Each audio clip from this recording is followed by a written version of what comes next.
And so, without further ado, here it is. Make a note. Give it to Kathy, who may be the best at this. Since we're going to wish people a happy Rosh Hashanah, which is my idea and a good idea, just don't forget to check when Ramadan is. We have to wish all of our Muslim friends happy Ramadan. Happy Ramadan. Osama bin Laden. Happy Ramadan. Osama bin Laden. Happy Ramadan. Osama bin Laden. Happy Ramadan. Osama bin. Happy Ramadan. Happy Ramadan. Long live Osama bin Laden. Long live Osama bin Laden. We have contributed to making a cult figure out of Osama Bin Laden. See, Osama bin Laden, his stated goal, wants to destroy America. at least he said it to me. That's what I say to the American people. We've never seen this kind of evil before. They can't stand freedom. The evildoers, they can't stand freedom. Taliban, They can't stand freedom. The fanatics. They can't stand freedom. They hate what America stands for. Freedom and democracy. Freedom and democracy. These beliefs are the foundation of our civilized world. And once they gain a foothold, they cannot be stopped. Either you are with us, or you are with the terrorists. So I just think that report left the wrong impression. Welcome back to Terrorism Hits America. What now? It comes down to this. We're faced with an enemy who are determined to destroy us, and we have no hope of negotiating a peace. Unless that changes, we are justified in doing anything we can to survive. Now he had the war he wanted. I shall give a propagandist reason, he confided. The victor is not asked if he told the truth. This is essentially the same crowd that brought you Desert Storm 10 years ago, particularly Secretary Powell, Vice President Cheney, and of course, President Bush, the son of then President Bush. I know people in the administration who are dying to use military action. If you're going to cock it, you throw it. Just shoot something up for a feel-good feeling. There's an old saying in the Pentagon, ready, fire, aim.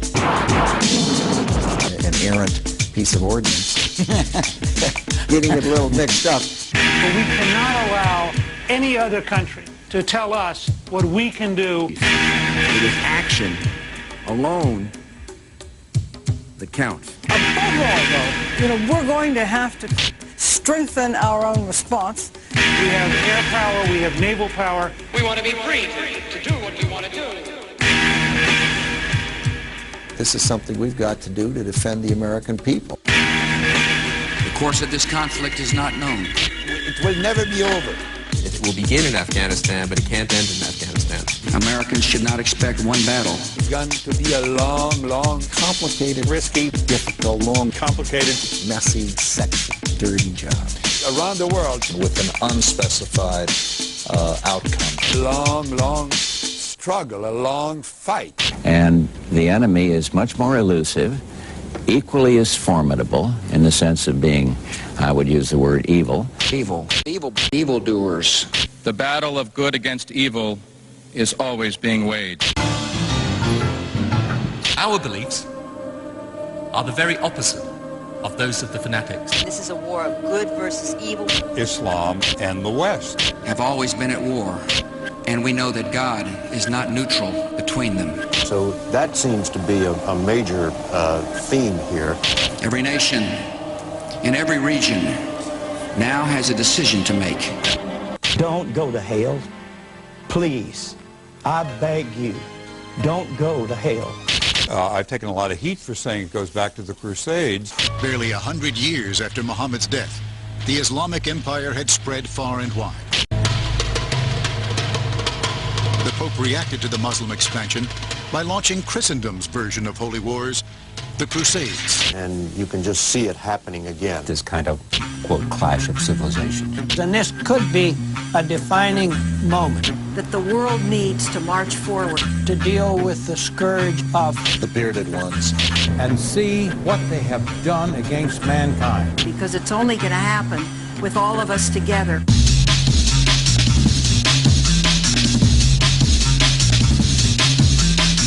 The message to Muslim nations and moderate Arabs, Pakistan also, is We hold our beliefs every bit as strongly as they hold theirs.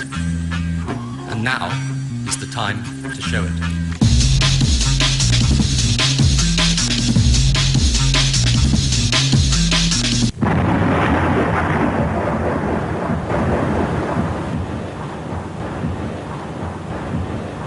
When we come back, sometimes the best offense is a strong defense. And a lot depends on strong American leadership. Even though I walk through the valley of the shadow of death, I fear no evil.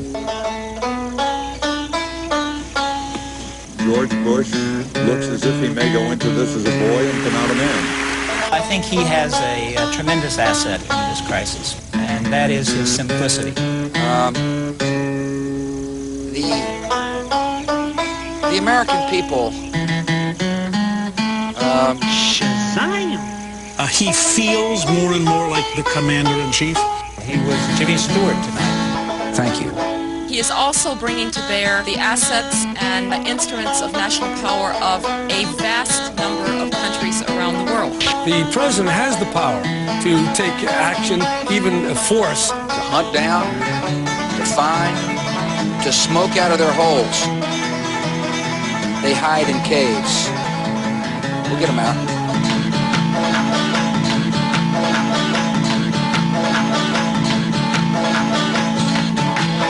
Stop it.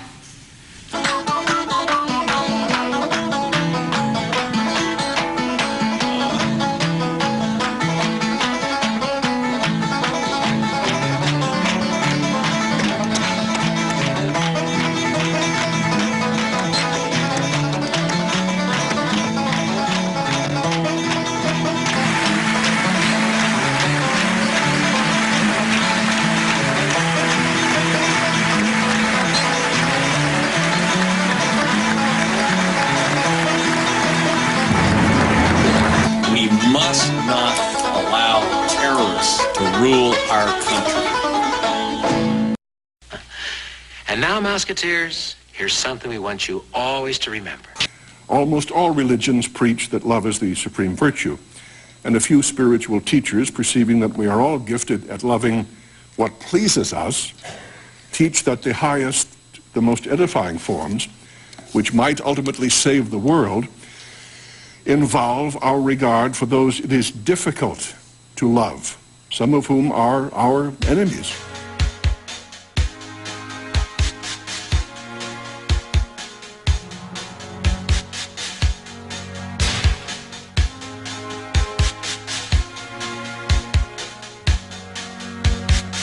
Kennedy made a speech at American University in June of the year before he died. And he said, we live in one world, we got to breathe in the same air, and we got to live together, we're going to die together. What happened? There's a great deal of distrust of the United States around the world. They see a continuum of the Crusades in every action as the West gains more power. Their fear is that the United States is like a Goliath that can stride around the earth, breaking things. They don't all trust our motives. We're also making life difficult around the world in a number of other countries. So, as a consequence, recently we have not been doing very much real education, which is why there's so much cynicism, pessimism, apathy. When Thomas Aquinas appeared on the Meeting of Minds shows, one of the many fascinating things he said was that he had learned a great deal from his enemies, by which he meant his philosophical opponents. We don't seem to be able to learn anything from philosophical opponents. And the danger is that many of us may start to equate Islam with the terrorists. The anger, hatred, and rage we are feeling in our hearts as Americans. Military might cannot reclaim what we have lost inside ourselves. Hopefully, we will come away with as few lives lost as we can. We have already lost way too many. For 200-odd years, this nation has counted on the military to defend itself against these sorts of threats. Well, now the threats are here, they're home. What happened? I thought we lived in a safe playground of a world where my career was the only thing I had to think about. And suddenly, there's a larger, desperate, dangerous world. Explain it to me. What's it about? This isn't the world you promised me. This isn't the world you told me about. This isn't the world in which only private things count. And so it really comes down to a very basic choice that we have to make as a civilization. Either we will learn to bury the animosities of our ethnocentric, militant traditions and come to understand that Earth's survival depends on our collective, unified participation, or we will sustain this cycle of violence and revenge until humanity is returned to the status of primitivity and Earth reduced to the rubble of antiquity. It's really up to us. It really is up to us. Good night.